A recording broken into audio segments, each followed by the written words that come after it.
Bienvenue à notre culte d'adoration de ce dimanche le 16 janvier 2022. Et nous allons vous livrer le message sur le réveil spirituel. Je vais continuer encore avec cette série de messages. Et dimanche dernier, j'ai parlé sur l'église d'Éphèse qui avait besoin d'un réveil, mais qui finalement... Cette église était une église réveillée avant, mais avec le temps, il y avait un problème, il y avait de l'assoupissement au sein de cette assemblée. Et je vais lire le passage dans Éphésiens chapitre 5 à partir du verset 8 au verset 21. Je vais vous lire ce message et ce passage qui concerne notre prédication d'aujourd'hui. Autrefois, vous étiez ténèbres et maintenant vous êtes lumière dans le Seigneur. Marchez comme des enfants de lumière. Car le fruit de la lumière consiste en toutes sortes de bonté, de justice et de vérité.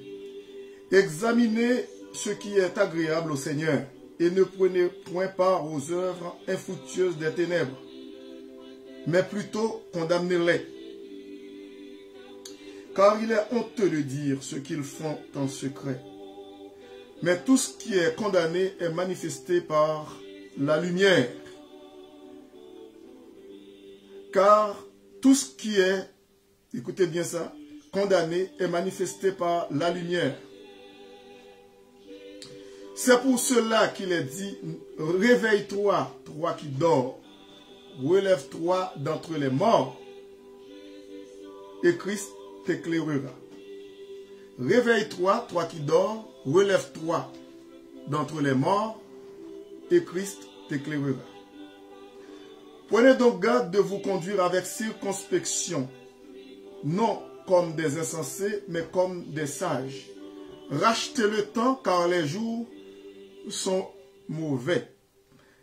C'est pourquoi ne soyez pas inconsidérés, mais comprenez quelle est la volonté du Seigneur. Ne vous enivrez pas de vin, c'est de la débauche. Soyez au contraire remplis du Saint-Esprit. Entretenez-vous par des psaumes, par des hymnes et par des cantiques spirituels, chantant et célébrant de tout votre cœur les louanges du Seigneur. Rendez continuellement grâce pour toutes choses à Dieu le Père, au nom de notre Seigneur Jésus-Christ, vous soumettant les uns aux autres dans la crainte de Christ. Amen. Bon, ici, ce passage de l'Écriture, en tout premier lieu, a été adressé aux chrétiens d'Éphèse. Aux chrétiens d'Éphèse. C'est l'apôtre Paul qui en est l'auteur. Et au chapitre 5e, et je viens de faire cette lecture, l'apôtre Paul fait appel aux chrétiens d'Éphèse de se réveiller. Réveiller pour servir le Seigneur. Et nous allons voir la différence parce que j'avais lu déjà et le chapitre 1er, versets 15 à 19, l'éloge que l'apôtre Paul présentait des éloges à l'église d'Éphèse avant. Versets 15 à 19, chapitre 1er. C'est pourquoi moi aussi, ayant entendu parler de votre foi au Seigneur, Jésus, et de votre charité, qui veut dire de votre amour pour tous les saints, je ne cesse de rendre grâce pour vous, faisant mention de vous dans mes prières, afin que le Dieu de notre Seigneur Jésus-Christ, le Père de gloire, vous donne un esprit de sagesse et de révélation dans sa connaissance, et qu'il illumine les yeux de votre cœur pour que vous sachiez quelle est l'espérance qui s'attache à son appel, quelle est la richesse de la gloire de son héritage qu'il réserve aux saints, et quelle est envers nous qui croyons l'infinie grandeur de sa puissance, se manifestant avec efficacité par la vertu de sa force. Vous voyez, je viens de lire avant, et chapitre 5, à partir du verset 8, l'apôtre Paul parlait aux chrétiens d'Éphèse de se réveiller, qui veut dire qu'il y avait un problème quand même. C'est pour cette raison qu'il a lancé ce message sur le réveil spirituel. Pourtant, le chapitre 1er que je viens de lire à partir du verset 15 au verset 19, il n'avait pas mentionné de réveil. Il n'avait pas fait des reproches à l'endroit de ces chrétiens-là. Parce que ces chrétiens marchaient bien avec le Seigneur. Ils servaient le Seigneur d'une manière agréable. Mais au cours de route, les chrétiens d'Éphèse commencent à s'endormir. Et jusqu'à ce que 30 à 40 ans plus tard, après l'assomption de Jésus-Christ, après sa montée au ciel, après son ascension, dans Apocalypse au chapitre 2, nous voyons ce problème qui fait que l'église d'Éphèse allait en se dégradant.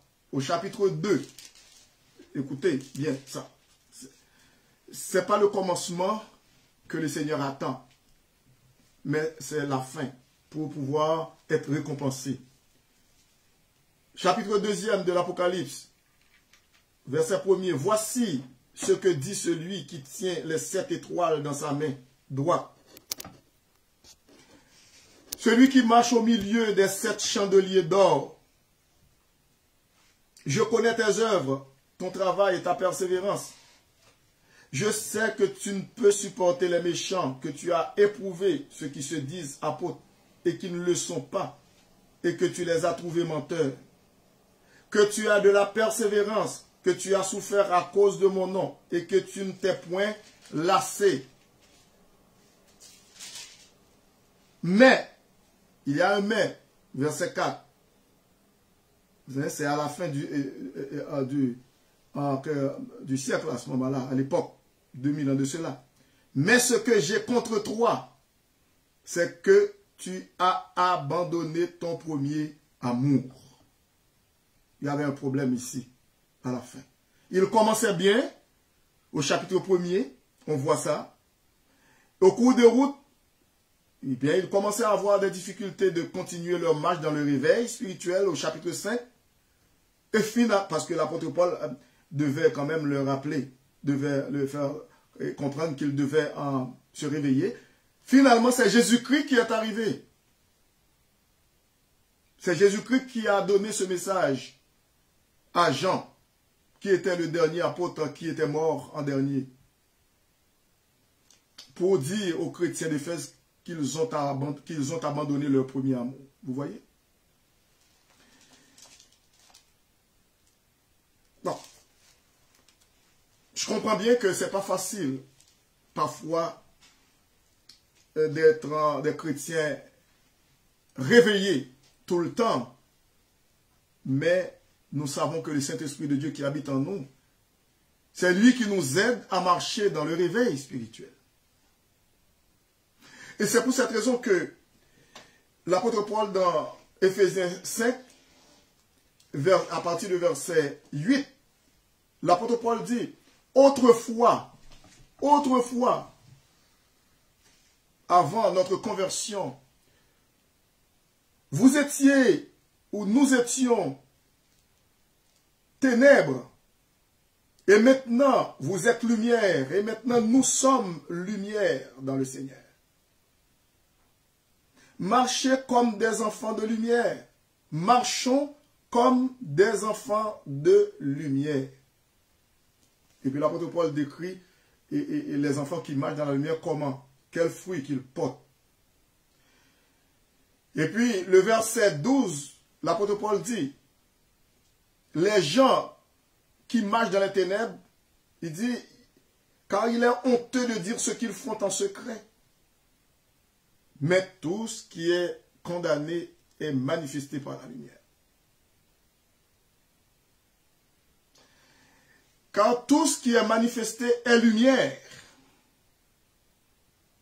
C'est ce que l'apôtre Paul dit.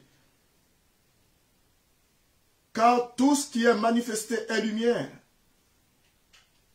Le verset 14, il dit, c'est pour cela qu'il est dit, réveille-toi, toi qui dors. Est-ce que vous prenez conscience de dormir présentement durant votre course, marche dans le Seigneur? Réveille-toi, toi qui dors. Relève-toi d'entre les morts. Il est dit d'entre les gens qui sont morts spirituellement, qui ne connaissent pas Jésus-Christ. Et Christ t'éclairera. Et Christ t'éclairera. L'apôtre Paul dit au verset 15, prenez donc garde de vous conduire avec circonspection, c'est-à-dire avec sagesse, avec attention, précaution, durant notre pèlerinage ici-bas sur cette terre. Pendant que nous servons le Seigneur, prenons garde de nous conduire avec circonspection, avec précaution, avec attention. Non comme des insensés, mais comme des sages. Comme des sages.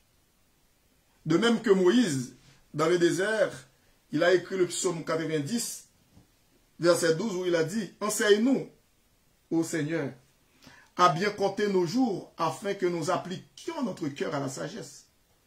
L'apôtre Paul dit, eh bien, prenez garde, donc garde de vous conduire avec circonspection, non comme des insensés, mais comme des sages. Et le verset 16, il dit, rachetez le temps, parce que le temps est précieux. Il est si précieux, on ne doit pas jouer avec le temps que Dieu nous donne. Rachetez le temps, car les jours sont mauvais. Effectivement, exactement, nous sommes dans le temps mauvais, dans les jours mauvais. S'il y a des gens qui contestent cela, c'est qu'ils ne voient pas bien. Parce que nous sommes en train de traverser les mauvais jours. Nous sommes en pleine pandémie. Et c'est pas que... Et moi, je ne peux pas dire que quand est-ce que nous allons sortir. C'est le Seigneur seul qui sait. Rachetez le temps car les jours sont mauvais. Et l'apôtre Paul nous dit de ne pas nous conduire comme des insensés, comme des fous, parce que nous sommes des enfants de Dieu. Nous sommes habités par le Saint-Esprit de Dieu. C'est pour cette raison que nous devons nous conduire avec sagesse. Et le verset 18, il est dit, ne vous enivrez pas de vin. Les gens qui vivent en état d'ébriété spirituelle, à l'époque, oui, c'était au sens propre. Il y a des gens qui buvaient pas mal de vin. Ils sont devenus ivres, saouls. L'apôtre Paul dit, ne vous enivrez pas de vin. C'est de la débauche. Soyez au contraire remplis du Saint-Esprit. Soyez au contraire remplis du Saint-Esprit. En grec, l'expression « soyez remplis du Saint-Esprit » utilisée à l'impératif présent passif exprime l'idée de continuité, à savoir être constamment renouvelé, rempli du Saint-Esprit, constamment renouvelé.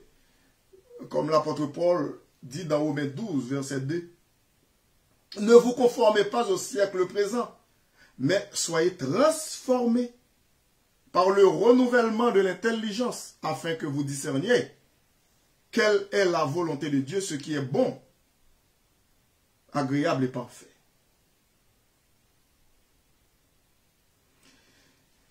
Nous, les enfants de Dieu, nous devons être constamment renouvelés dans notre marche avec le Seigneur. Nous devons être remplis du Saint-Esprit et tout le temps, à tout moment, lorsque nous servons le Seigneur, nous marchons avec le Seigneur. Les chrétiens doivent être remplis après leur conversion. Et aussi lorsqu'ils assistent au culte, lorsqu'ils servent le Seigneur, nous devons constamment être remplis du Saint-Esprit durant notre marche, durant notre vie pour le Seigneur. Et puis l'apôtre Paul, il dit, ça présente un tableau des enfants de Dieu remplis du Saint-Esprit. Il dit, entretenez-vous par des psaumes, par des hymnes et par des cantiques spirituels. Et non pas nous laisser entraîner par les choses de ce monde, mais plutôt entretenez-vous par des psaumes, par des hymnes et par des cantiques spirituels, chantant et célébrant de tout votre cœur les louanges du Seigneur. Les louanges du Seigneur. Les chants, premièrement, les chants de louanges ou tout autre cantique spirituel peuvent être une manifestation du Saint-Esprit. Oui. Cela peut être une manifestation du Saint-Esprit. Lorsque nous regardons le verset 18. Parce qu'il y a le contraire d'être rempli, de s'énivrer, parce qu'il est dit au verset 18, ne vous énivrez pas de vin, c'est de la débauche. Soyez au contraire remplis de l'esprit. Et puis, il dit au verset 19, entretenez-vous par des psaumes, par des hymnes et par des cantiques spirituels. Est-ce que nous le faisons à la maison? Ou partout où nous sommes? Ou dans notre esprit? Chantant et célébrant de tout votre cœur ou de tout notre cœur les louanges du Seigneur.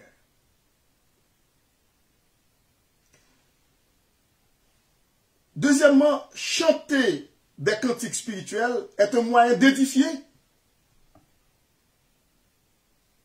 C'est un moyen d'édifier. Le premier point que j'avais dit, c'est que les chants de louange ou tout autre cantique spirituel peuvent être une manifestation du Saint-Esprit. Deuxièmement, chanter des cantiques spirituels est un moyen d'édifier, d'enseigner, de louer ou de prier. Lorsque nous regardons en Colossiens 3, verset 16, l'apôtre Paul, dans Colossiens chapitre 3, verset 16, il est dit que la parole de Christ habite parmi vous abondamment, Louis II dit, dans toute sa richesse. Instruisez-vous et exhortez-vous les uns les autres en toute sagesse, par des psaumes, par des hymnes, par des cantiques spirituels, chantant à Dieu dans vos cœurs sous l'inspiration de la grâce.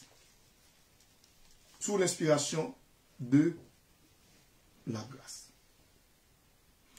Troisièmement, le chant chrétien est une expression de joie. Lorsque nous chantons pour le Seigneur, c'est une expression de joie. Le verset 19 dit, Éphésiens chapitre 5, verset 19, entretenez-vous par des psaumes, par des hymnes et par des cantiques spirituels, chantant et célébrant de tout votre cœur les louanges du Seigneur. Donc, c'est une expression de joie. Quatrièmement, chanter des hymnes ou des cantiques spirituels a pour but non pas de divertir ou de mettre en avant l'individu, mais d'adorer et de louer Dieu. Regardons Romains chapitre 15, versets 9 à 11. On peut voir Romains chapitre 15. Bon, c'est ça. Romains chapitre 15, versets 9 à 11. On va voir qu'est-ce que l'apôtre Paul veut nous dire dans Romains 15, verset 9 à 11. Ici, il a dit, tandis que, écoutez bien, tandis que les païens glorifient Dieu à cause de sa miséricorde selon qu'il est écrit. C'est pourquoi je te louerai parmi les nations et je chanterai à la gloire de ton nom. Il est dit encore, nations, réjouissez-vous avec son peuple. Et encore, c'est le verset 11. Louez le Seigneur, vous toutes les nations. Célébrez-le, vous tous les peuples. Donc, pour reprendre les points, les chants de louange ou tout autre cantique spirituel, eh bien, peuvent être une manifestation du Saint-Esprit. Et chanter, deuxièmement, des cantiques spirituels est un moyen d'édifier, d'enseigner, de louer ou de prier. C'est un moyen aussi d'encourager les autres. C'est un message aussi lancé aux inconvertis pour qu'ils connaissent Jésus-Christ, notre Sauveur et Seigneur, et pour qu'ils le reçoivent dans leur cœur. Et aussi, troisièmement, le chant chrétien est une expression de joie. Nous sommes dans la joie pour servir le Seigneur. Lorsque nous chantons la gloire de Dieu, c'est parce que nous sentons la gloire de Dieu dans nos veines. Et puis quatrièmement, chanter des hymnes ou des cantiques spirituels a pour but non pas de nous, de nous propulser ou de nous mettre en avant. C'est pas ça. Mais c'est plutôt de glorifier Dieu. De dire, eh bien, qui il est. Nous magnifions sa grandeur, sa bonté, sa compassion pour nous en Jésus-Christ, son amour, sa grâce, sa fidélité. C'est ce à quoi que nous avons été sauvés, c'est pour servir le Seigneur et non pas pour nous complaire à nous-mêmes, parce que toute la gloire est au Seigneur. Et c'est pour cette raison que nous devons, au verset 21, nous soumettre les uns aux autres dans la crainte de Christ. Les Éphésiens devaient comprendre cela. Autrefois, ils marchaient bien avec le Seigneur. Mais au cours de route, ils ont carrément arrêté leur marche. Et dans l'amour, bien entendu. Et puis, il y avait une absence de réveil spirituel. C'est pour cette raison que, mon frère, ma soeur, si vous êtes en train de marcher selon la chair, eh bien la parole de Dieu vous interpelle aujourd'hui de marcher selon l'esprit, dans un esprit de réveil spirituel. C'est qu'il y a une absence de réveil dans votre vie. Si vous ne prenez pas conscience de ça, si vous n'êtes pas conscient de cela, il y a un problème parce que le Saint-Esprit de Dieu qui habite en nous, nous fait comprendre que lorsque nous trébuchons, lorsque nous bronchons, le Saint-Esprit de Dieu nous fait comprendre cela. Et c'est lui qui peut nous aider à marcher d'une manière convenable pour Dieu. C'est pour cela qu'il a dit, réveille-toi, toi qui dors. Parfois, nous ne prenons pas conscience que nous sommes en train de dormir. Réveille-toi, toi qui dors. Relève-toi d'entre les morts. C'est-à-dire d'entre les païens. Et Christ t'éclairera. Et lorsque nous regardons dans Romains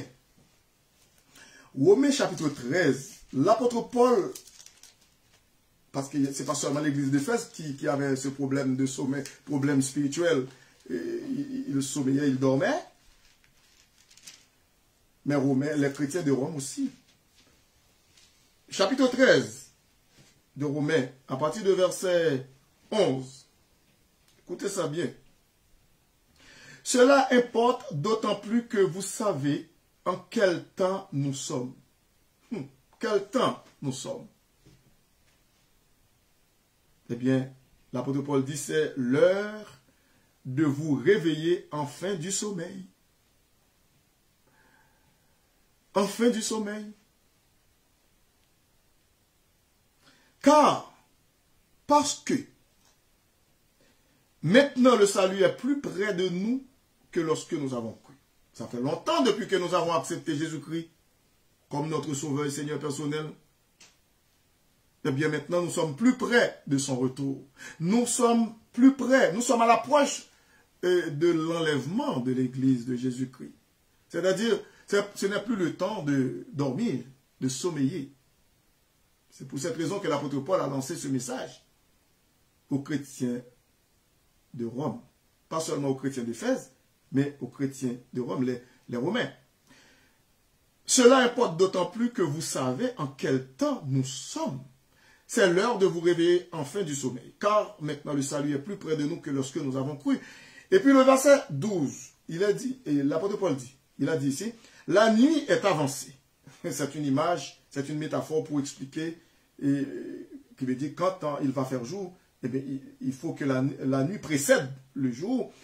La nuit est avancée, qui veut dire le jour de l'enlèvement. Qui veut dire, lorsque nous voyons toutes sortes de choses qui se passent dans ce monde, et nous sommes aux prises avec toutes sortes de problèmes, et puis aussi il y a la pandémie qui s'installe, des maladies qui font rage, et puis la guerre, des bruits de guerre, comme dit Matthieu 24, la famine, et puis tremblement de terre, les séismes, toutes sortes de choses, les tsunamis, et les typhons, tout. Eh bien, nous sommes vraiment dans le temps de la fin. Bientôt, l'Église sera enlevée. C'est comme si c'est le temps de la nuit. C'est au sens métaphorique. Et que l'apôtre Paul essaie de décrire, avant l'enlèvement de l'Église, comment la situation va être critique. Ça représente les ténèbres, profondes ténèbres, une épaisse ténèbre. La nuit est avancée. Le jour approche. Quel jour? Le jour de l'enlèvement de l'Église. Dépouillons-nous donc des œuvres des ténèbres. C'est ça, dépouillons-nous donc. Mais nous pouvons demander à Dieu de nous aider à nous dépouiller, parce qu'avec notre propre force, impossible. Dépouillons-nous donc des œuvres des ténèbres et revêtons les armes de la lumière. Vous voyez, c'est la même chose dans Éphésiens chapitre 5 que nous venons de voir lorsque l'apôtre Paul disait au verset 8, chapitre 5 d'Éphésiens, autrefois vous étiez ténèbres et maintenant vous êtes lumière dans le Seigneur. Marchez comme des enfants de lumière. Eh bien, maintenant, dans Romains, c'est le même message. La nuit est avancée, chapitre 13, verset 12. Le jour approche, dépouillons-nous donc des œuvres des ténèbres et revêtons les armes de la lumière. Marchons honnêtement comme en plein jour, loin des excès et de l'ivrognerie, de la luxure et de l'impudicité. Il veut dire de l'immoralité, de la corruption, des excès et de l'ivrognerie, de la luxure et de l'impudicité, des querelles et des jalousies. Mais revêtez-vous du Seigneur Jésus-Christ. Vous voyez, c'est un grand contraste. C'est pas pareil. C'est tout à fait différent. Mais revêtez-vous du Seigneur Jésus-Christ et n'ayez pas soin de la chair pour en satisfaire les convoitises. Prenons donc conscience, soyons conscients que nous n'avons pas bien marché avec le Seigneur. C'est le temps de servir le Seigneur, mes frères et sœurs. C'est le temps de nous réveiller enfin du sommeil. Réveille-toi, toi qui dors. Relève-toi d'entre les morts. Et Christ t'éclairera. Nous avons besoin d'un réveil spirituel. Quand est-ce que ce réveil aura lieu? Si nous prenons notre plaisir à demeurer dans cet état d'assoupissement, d'apathie, de sommeil. Quand est-ce que le réveil aura lieu? C'est parce qu'il y a une absence de prise de conscience. Mais quand il y a une conscience, une prise de conscience, à ce moment-là, il y aura un réveil. Nous ne devons plus marcher comme des enfants de ténèbres autrefois. Mais nous devons marcher comme des enfants de lumière. L'apôtre Paul dit dans 2 Corinthiens 5, 17, si quelqu'un est en Christ, il est une nouvelle créature. Une nouvelle création. Les choses anciennes sont passées. C'est fini, c'est derrière nous, les choses anciennes sont passées.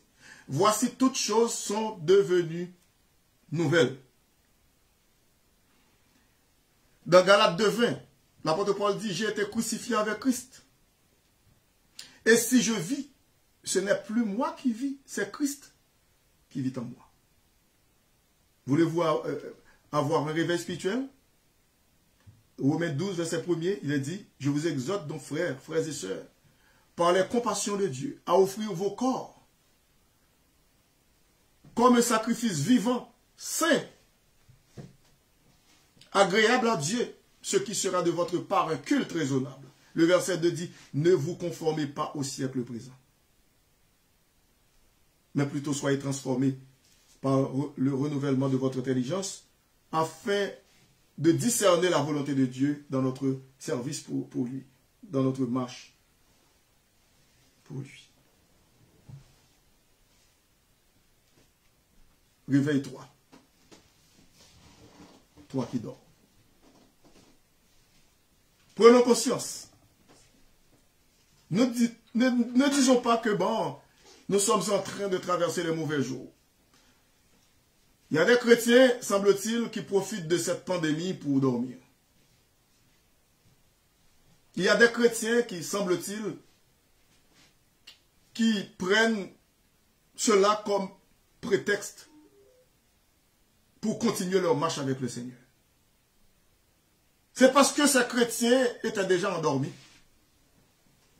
Ils sommeillaient déjà avant la pandémie, avant cette crise sanitaire.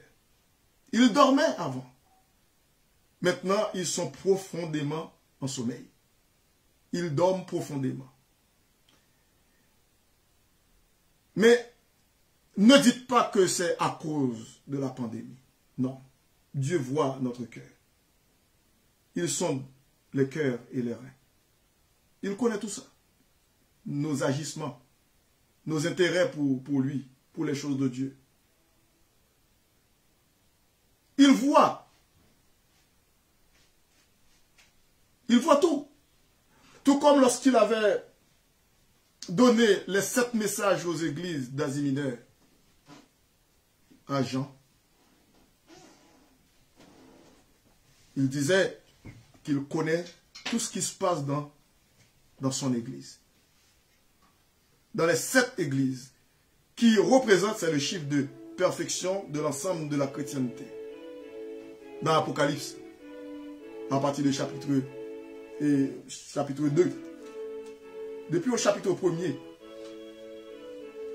il se présente comme celui qui est mort et qui est vivant au siècle des siècles, qui tient la clé de la mort et du séjour des morts. C'est le temps, mes frères et sœurs, de nous réveiller.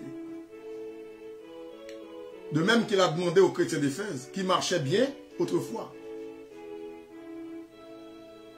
Quelques années plus tard, après l'ascension de Jésus-Christ, il commençait à faiblir. Et puis jusqu'à la fin du 1er siècle, Jésus-Christ était obligé de leur dire de se réveiller. Parce qu'ils ont perdu leur premier amour. L'apôtre Paul a dit la même chose aux chrétiens d'Éphèse. Réveille-toi, toi qui dors. Relève-toi d'entre les morts, et Christ t'éclairera. Mes frères et sœurs, je vous convie à le faire avec l'aide du Saint-Esprit. Ne regardons pas en arrière. Ne faisons pas marche arrière. Nous sommes les enfants de Dieu, eh bien, nous devons marcher comme des enfants de lumière. Nous ne sommes plus des enfants de ténèbres comme autrefois, mais plutôt des enfants de lumière. Donc, réveillez-vous, réveillons-nous pour marcher avec le Seigneur jusqu'à l'enlèvement de l'Église. Lorsque nous apparaîtrons devant le tribunal de Christ, Dieu merci, nous n'allons pas en enfer. Mais il y aura des récompenses. Pour celui qui a bien marché, il y aura des récompenses. Pour celui qui n'a pas bien marché, eh bien, il n'y aura pas de récompense. Mais souvenez-vous de la parole du Seigneur. Il dira, c'est bien, bon et fidèle serviteur, bonne et fidèle servant. Vous avez bien fait les choses. Vous avez bien travaillé. Vous avez été fidèle en peu de choses. Maintenant, je vais vous confier beaucoup de grandes choses. Entrez dans la joie de votre maître. Entre dans la joie de ton maître. Et ce message sera adressé à chacun de nous, nous les enfants de Dieu. Et c'est pour cette raison que je vous convie, mes frères et sœurs, à demeurer fermes dans la foi.